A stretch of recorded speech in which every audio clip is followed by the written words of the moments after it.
I'm not going to talk much, actually. My job now is to interview a fellow who I'm sure all of you are very eager to hear from. His name is Eric Schmidt. He's the CEO of Google. I'd like to bring him on up. Eric?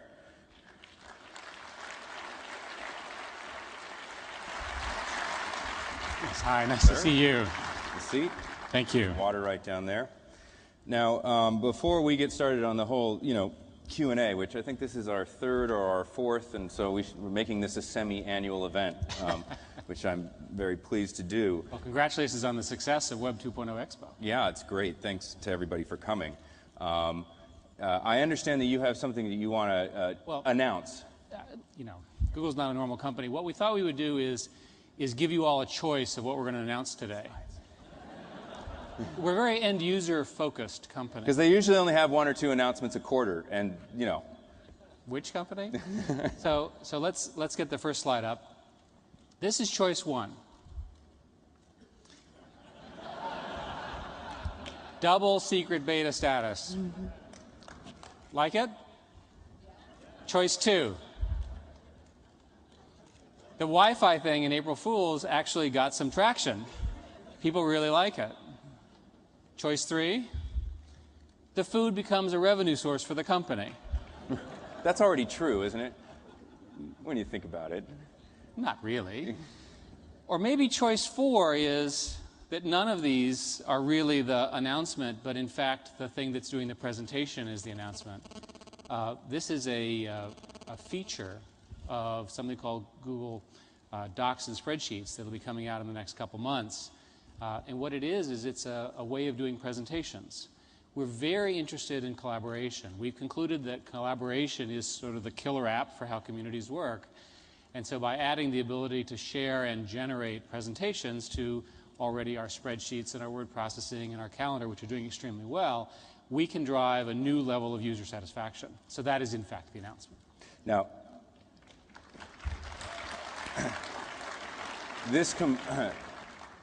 I'll just take the segue there. This completes... So you don't like double secret beta? No, well, I'm looking forward to what that really means, understanding that, but I'm actually surprised that search isn't still in beta, but we're going to talk about that later. Whatever it takes. So the obvious next question is, this completes what most users of personal computers call the Office suite.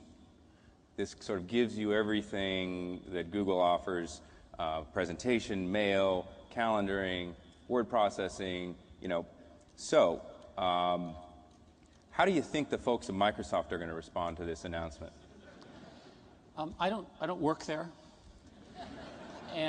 But you've spent a lifetime almost. You had a very brief period at Google. I remember when we were talking early on for the book. This is the problem. He's done a whole book on Google.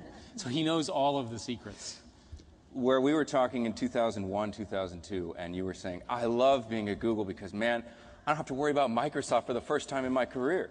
Yeah, being at Sun, being at Novell, I'm finally at this little internet startup, and Microsoft doesn't care about this space, thank God. Well, I was obviously wrong once again.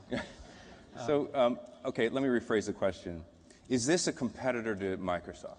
We don't think so. And the reason is that does not have all the functionality, nor is it intended to have all the functionality of products like Microsoft Office. This is really a different way of managing information. It's casual, it's sharing. It seems to be a better fit to how people use the web.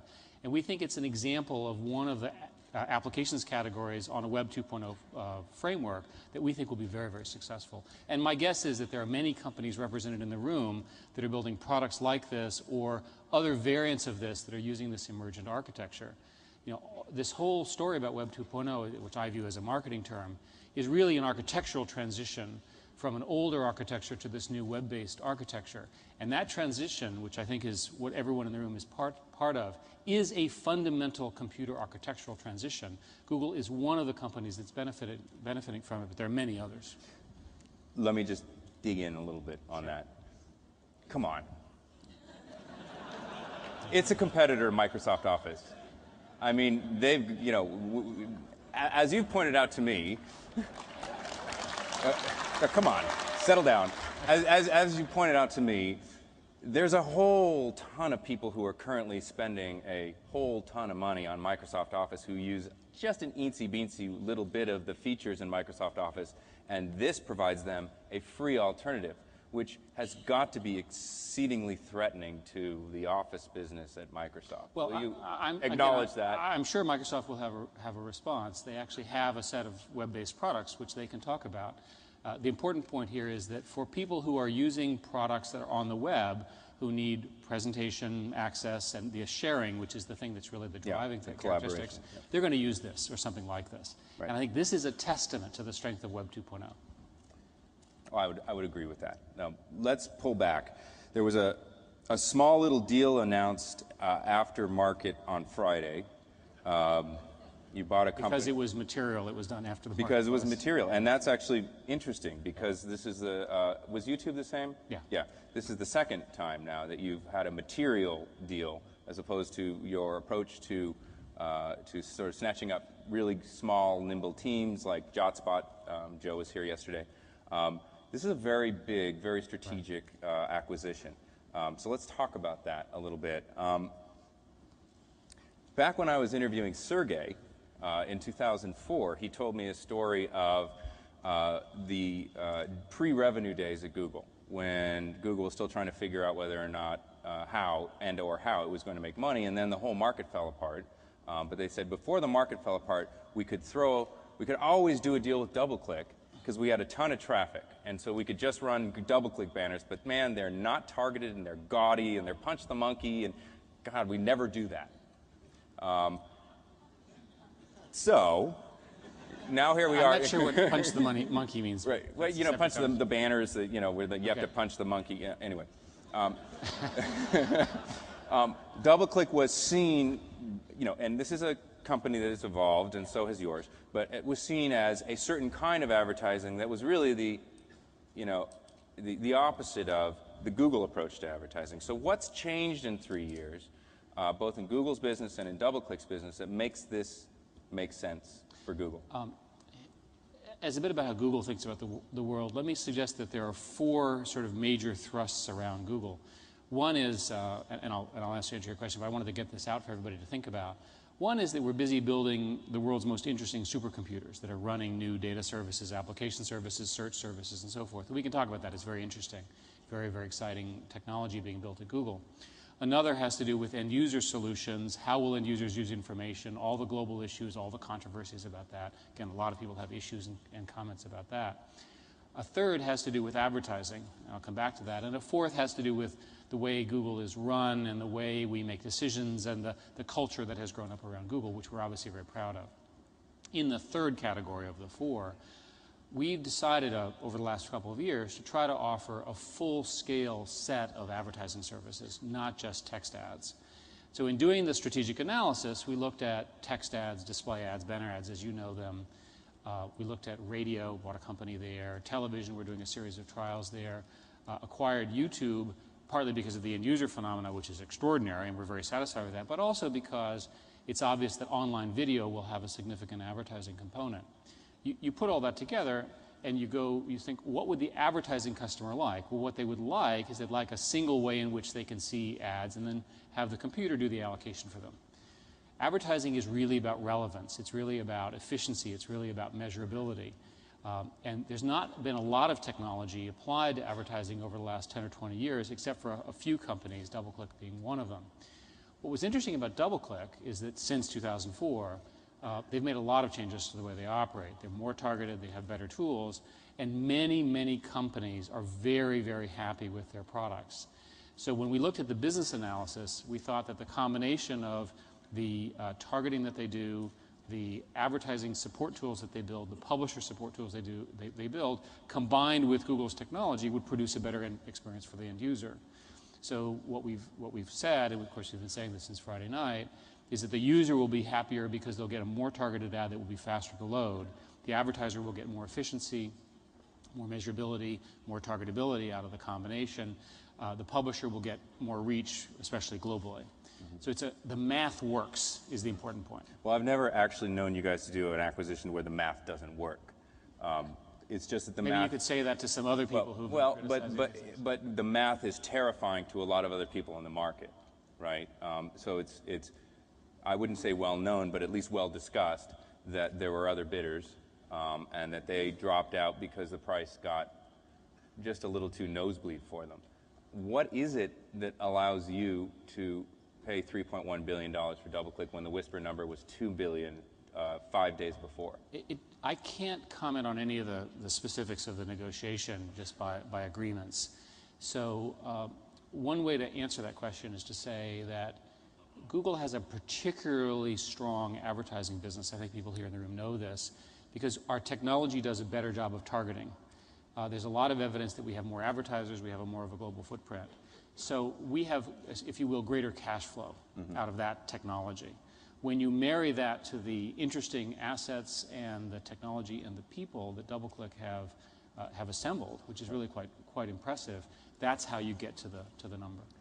Now, one of the things you mentioned was that, and what Google's very good at doing, particularly in advertising, is driving efficiencies through understanding behavioral data, conversion data generally, and creating algorithms that turn that into a more efficient system for buyers and sellers, supply and demand, and all parties involved in a transaction. But one of the things that strikes me that is very true about DoubleClick is that it's human beings, that there are ad buyers and ad sellers who are involved in determining where they want something to be contextually. I want this on that site because I like this site. I can't actually put an algorithm as to why I like this site. I just want my ads there because I read it or I know people who read it. Are you going to get into that business? Well, first place, the integration planning with DoubleClick is just beginning, and so during this period of legal review during the acquisition, we have an opportunity to figure out some of the details. We don't have good answers necessarily to every question people have been asking us. The scenario that you described, where humans are making good marketing judgments, is one that can benefit from more automation. Right. We can give that human more choices. The human still makes the decision, but they make it quicker. Their efficiency is faster. They have more information ahead of them. Advertising, again, is both an art and a science, and we can provide the science to the artists. So a couple things. There's so many things to talk about with DoubleClick, and I want to make sure we get to. Sure. There's a couple other things you guys do that are interesting to this crowd, so I want to make sure we get to them. But just one or two more things on DoubleClick. Number one, there are a few things that you acquired when you acquired DoubleClick that are businesses, it strikes me, that may or may not make sense for you to own. One of them is Performix, which is a company that makes its entire business in optimizing websites to do better in Google. Which puts you into the business of, into the SEO, SEM business, which is a very loud and very vocal community, as you well know. Yes. What's your long-term plan with a company like Performix? Are you going to spin it out? Well, first place, it's a very important community, and we've not made that decision. Performix is part of the acquisition because, of course, we got the whole thing at once, and we're going to take a look at that. Right. One last thing is, in Google Pack, which is a suite of software that you give to folks to download, is very important to your distribution strategy. There's actually an application that deletes DoubleClick cookies. So, is that going to end? Well, the application is from a third party. It's a third-party application that you've put into DoubleClick, into Google Pack. And we actually think that it's a pretty good application, so we'll figure it out. Had to ask, all right, let's move on. There's one more, because it's a bigger question that we can then move to. My company works with Google. We have a partnership with Google, and we have a partnership with DoubleClick. When this deal was announced on Friday night, I started to worry. Was I worrying unnecessarily? What were you worrying about? I was worrying that you had too much information about my business. I was worrying that all of a sudden all the stuff that I'm doing over here on DoubleClick and all the stuff I'm doing over here with you was going to be put together, and the wizards, the nerd nirvana, as Joe Kraus put it, we're going to start asking interesting questions I was incapable of asking myself about my own business, and then determining and getting ahead of me in terms of how I ran my business. And I've heard this from newspaper publishers, media companies, you name it. People are a little scared of how much you could know. How do you address that? a couple of things. The first is that you're not forced to use DoubleClick. You choose to use DoubleClick because it's a great product. Same thing for Google. And the fact of the matter is that if you became unhappy, if after an appropriate due diligence you said, I don't want to deal with these guys, you have other choices. So that's the first answer. You're not locked in. For that reason, it makes no sense for us to get you to that point. And maybe because we announced the deal on Friday night, we didn't have a chance to explain this, plus we're in an integration phase. Well, I didn't get the phone call, Eric. I know. But the important point here is that these are issues that we're going to work out. We have to solve the problem of you being comfortable, not you personally, but you generically, because we need your business. We need you as a partner. And there are a lot of ways of answering that. One is to keep the particular targeting information that DoubleClick uses completely separate from the Google ad system. Perfectly reasonable way of solving that problem, one of the options that's under consideration. There are others where you could choose to opt in. The default would be opt-out. You can choose to opt in. So it's the cost-benefit analysis. And from your perspective, what we found with advertisers is that people often express this concern, and after they understand what we really do, and more properly our computers really do, because there's no humans involved in this stuff, then they're quite comfortable. But it's a legitimate concern, and people have legitimate advertising privacy concerns. They also have legitimate end-user privacy concerns. If we lose our advertiser support or end-user support, the company is kaput. So we have to address this, and we have to address it to your satisfaction. I'm pleased to hear that. Now, Microsoft started stirring the pot with their pals at AT&T, saying antitrust, antitrust. Sorry, Microsoft? Well, did you say Microsoft and AT&T? Yeah. Did I just not put the golf ball on the tee for him there? No. It's like Microsoft and AT&T. I know they've had no history of antitrust, and IBM's going to get pissed off pretty soon here. What is the year? I know. Well, that's the thing. It's a gorgeous story, isn't it, that you have Microsoft and AT&T complaining in the Washington Post and the Wall Street Journal about Google and antitrust. I mean, it is sort of a beautiful... What's beautiful about this? Do you have a response? Yes, they're wrong. Come on, they're wrong. Give me a break. Okay. Note that. They're wrong. It's false. Would you like a stronger answer? No, for the reasons that you just enumerated in terms of choice, in terms of... There's a long list of reasons that they're wrong. Advertising is almost $1 trillion business. The totality of what we're talking to here is about 1% of that. This is an emergent business with lots of different choices. Customers have lots, end users have choices, advertisers have choices. And these are people who were involved in the acquisition reviews, as best I can tell, who lost. Right. Let's let that sink in for a second. Now, I want to move on then.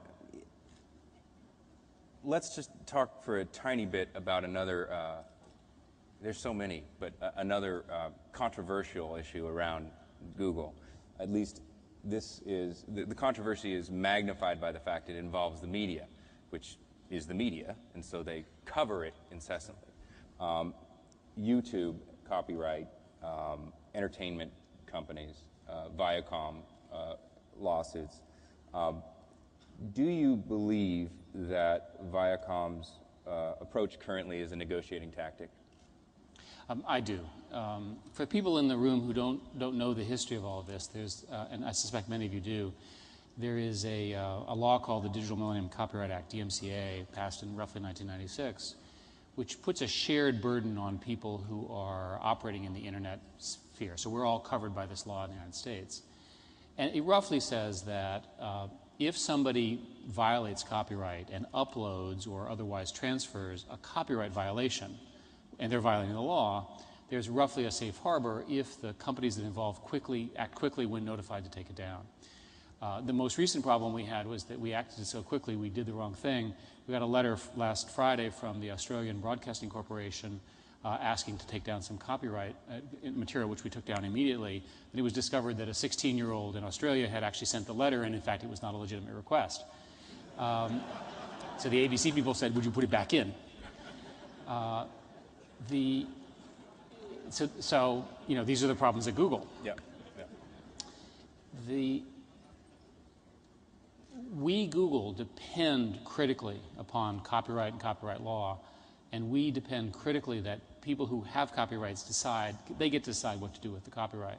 So in the Viacom case, Viacom decided to take down all of the illegally uploaded content into YouTube, which is more than 100,000 clips, and they gave us the proper takedown notices after a long business negotiation, which was unrelated, and we immediately took them down.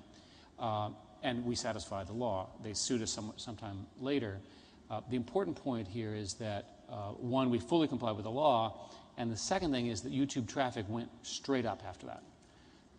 And so it doesn't look like the YouTube As did your stock price, actually, in the fall after the acquisition. It was very well received. Yeah, again, I'm not talking about the stock price. I'm talking about user traffic. And no relation. Well, hopefully they're not directly tied together. Right. But in any case, the user traffic grew very strongly because YouTube is a sharing and cultural collaborative phenomena that's really about user-generated content.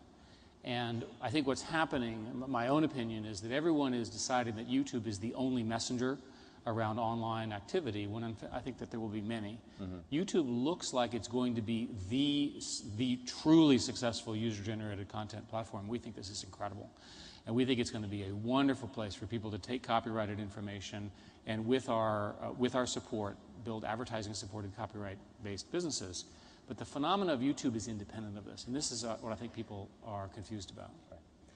So if the Viacom suit is a negotiating tactic, what are they negotiating? We're bringing out a tool called CYC, Claim Your Content, which will automatically, one of the problems is that under this law, the copyright owner has to actually monitor what's going on their sites. And this is a reasonable amount of work for the people who have lots of interesting and important content. So we're automating that process with a tool called Claim Your Content. As that rolls out, the issues in Viacom become moot. All right. Let's switch gears here. Yesterday, Jeff Bezos was here, and he gave a demonstration of some of the growth in S3 and EC2. What do you make of that business? Are you watching it closely, and is it a business you're very interested in? S3 is a very good start. For those of you who did not see it, it's a good example of a platform business that's just a web-based platform business, and I think there will be many. In Google's case, we're focused on a somewhat slightly different component of that, which is offering docs and spreadsheets, other things like that, for enterprises, for universities in a product called Google Apps. We recently introduced a Google Apps for Enterprise product, which is similar. So I think both companies have the right principles in mind, and we'll see how successful they are.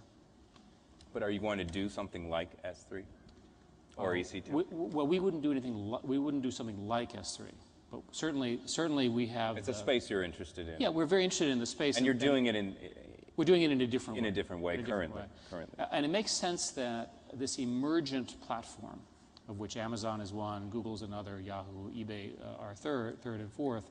This platform is very powerful. People in this audience are building AJAX and other XHTML applications that are very, very powerful on top of this platform. Right. And I don't think a single company will dominate the platform the way the previous ones did. That brings up my next question, actually. Back yesterday, before Jeff came on, we were ticking off the number of companies with the capacity, the capital, and the will to build, really massively scaled platforms that folks in this room can leverage. And, it's a handful, maybe two handfuls. But there is one group that really hasn't been part of the conversation, and that's the telcos and the cable companies in terms of having a platform that anyone here can really plug into and leverage. Do you think they're going to change that stance soon, and are you concerned about them as competitors? Comcast just bought Fandango, for example, and made a very clear declaration that they are coming in this market. We're not concerned about them as competitors. We see them in most cases as partners. Right. If you go back to my first part, which is this discussion about Google building the world's largest supercomputer, we are investing literally billions of dollars of capital into very large, very powerful data centers that can serve as data platforms for many things.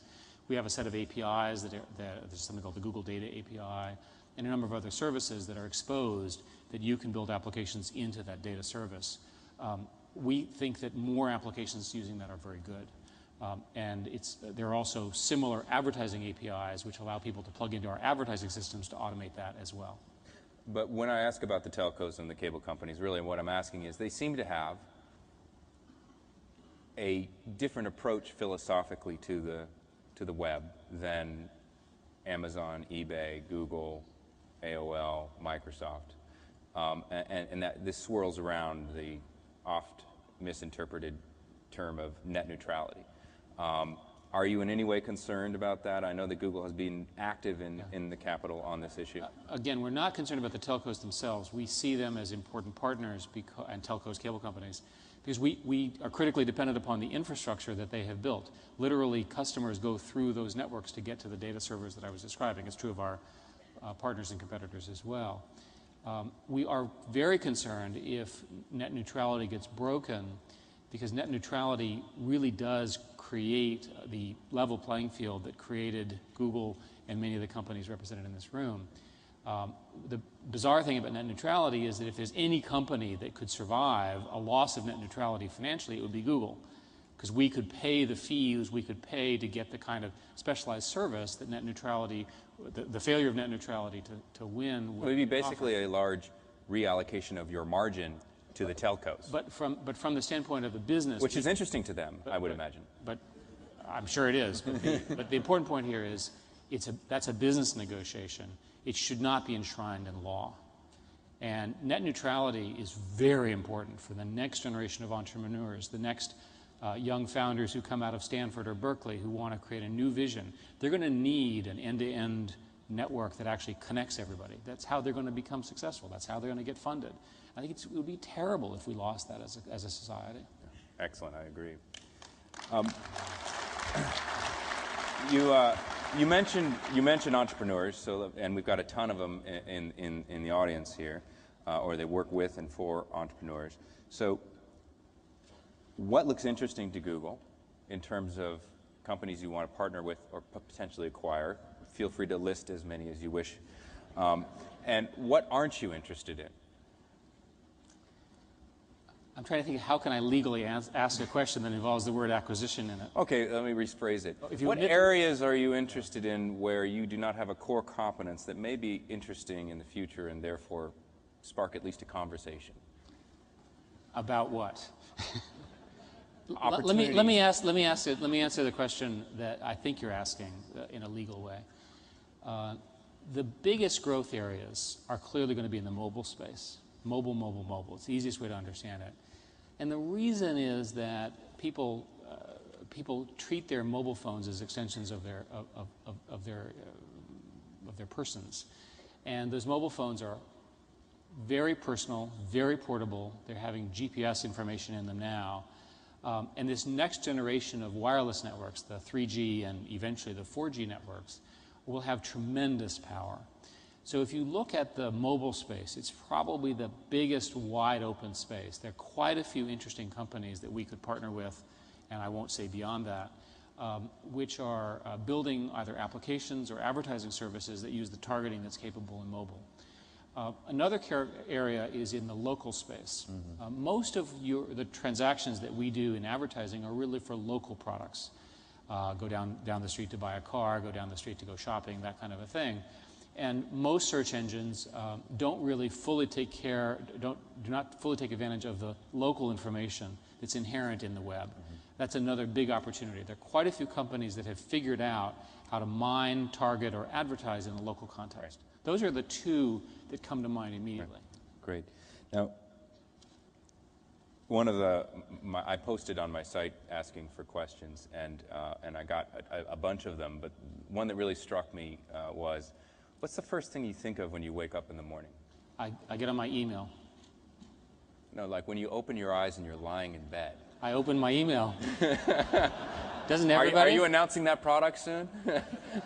No, it's. Is it like a set of glasses? It's actually. It's been a while since people have tormented me on my glasses, John. At least they're clean. When I used to interview Bill Gates, he was always that like smudgy. No comment. Let's talk about let's talk about what online has meant. People are online all the time now, and Google is part of that. And the thing that I think about at Google is about scaling. When the internet sort of really took off in the mid-90s, a lot of people talked about the scale of how it would be, how big it would be. And it was obvious at the time that there would be a number of companies not yet founded that would become defining companies of that period. In order to win in the internet, you have to have a scaling strategy. You have to be able to be global. You have to have a product that works across many different sources of interest and information, and you have to execute very quickly. So what I worry about these days is scaling. And scaling for Google means more data centers, more fiber optic networks, more cash flow, more people, more training, more product announcements, and things like that. The most amazing thing about that thought process is how early we are in the scaling of the internet. When you think about how much has changed in your daily life, with search engines like Google, BlackBerries, now with Google Maps, you can see where you are when you get lost, Google Earth, all the platform things. We're just at the beginning of getting information that has been sort of kept in small networks or small groups onto these platforms. And it has a tremendous impact. Google Earth, for example, we became very concerned about Darfur. I think people here know what's going on there. And it's very difficult to relate to a desert in the middle of Africa without some kind of imagery. So they added a layer which was to personalize it. So people could choose to go see the terrible devastation and destruction that's going on in that region. And it made a difference. Yeah. And there are many, many such opportunities before us. And I think they're good. I think it's good for the world to see what's going on. Now, last question. We're running a little over, but my sense is that's okay, Johnny. Just last question, because it actually follows from that. I agree with you about how much we have in front of us, and it strikes me how much information is going to be available. One of the largest questions that is facing, I think, this group now is that of data portability and transparency and editing and rights and so on. But we are, all of us, creating extraordinary clouds of data as we cruise around the internet and do transactions in local shops and as the internet sort of infiltrates every edge of our life, as you state. Pulling all that information together and organizing it is actually Google's mission statement. But can I pull it together and organize it and do something with it on my own as mine and give it to someone else, perhaps to Yahoo or to Amazon, and share it? Are you and is Google committed to this idea of data portability? We are, and in fact, we've made a commitment that we'll never trap user data. We think this is central to the way users view Google. If you felt that Google was doing something bad, we want to let you use somebody else's service. We want you to be able to take the information out of Google and go somewhere else. We're working on technology that will deal with search histories, personal information, Gmail, forwarding. And I know it's a non-trivial technological thing to do. Technologically, these systems exist. They're fundamentally successful because end users choose to adopt them. And end users are not going to voluntarily choose to use systems that they're trapped into. Well, I congratulate you on that policy and plan to hold you to it. Absolutely.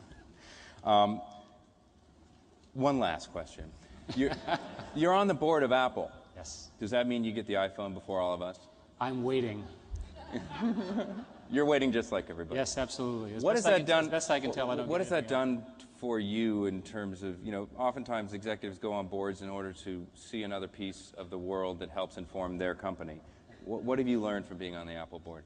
Well, Apple is an amazing story as a company, as a technology supplier, as a product company. Some of the best people in the world work at Apple building the kind of products that they do. So for me personally, it's fascinating to watch how those decisions are made in a different context and in a different culture, and in one which I have a tremendous amount of respect for. There have been a number of collaborations between Google and Apple. I think the most recent one being Google Maps on the side of the iPhone, which is just an amazing, amazing combination. And I'm sure there will be many more. Yeah. Apple has an Office suite. Was there? We're back to the first question now. I like to go first circle, you know. Any tension on the board around the fact that you guys are starting to get into each other's business? iTunes, YouTube? iTunes and YouTunes? Well, no. YouTube. No, the answer is no. We had a long conversation to make sure that let me say it a different way. There are very important laws about director roles, and it's very important to follow them. And we had a long conversation to make sure that I could actually serve the shareholders of Apple while doing my primary duty, which was serving the shareholders of Google. Great. Well, Eric, thank you very much for your time. Thank you all. Join me in thanking Eric. Thanks very much. Thank you.